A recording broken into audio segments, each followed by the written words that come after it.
Cap Fact, a cinematic shout out to some comic creators.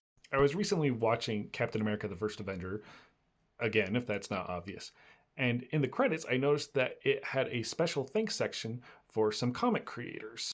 We've got Joe Simon and Jack Kirby, who created Captain America, and Jack Kirby would come back at other points to do writing and editing and drawing on it. Stan Lee, who, along with Jack Kirby, had brought Cap back into the then modern age of the 60s, and for years after, longtime writer, editor Mark Millar and Brian Hitch did the Ultimates universe, which wasn't uniquely Captain America, but did have a big impact on the MCU as a whole, so it does make sense that they get mentioned.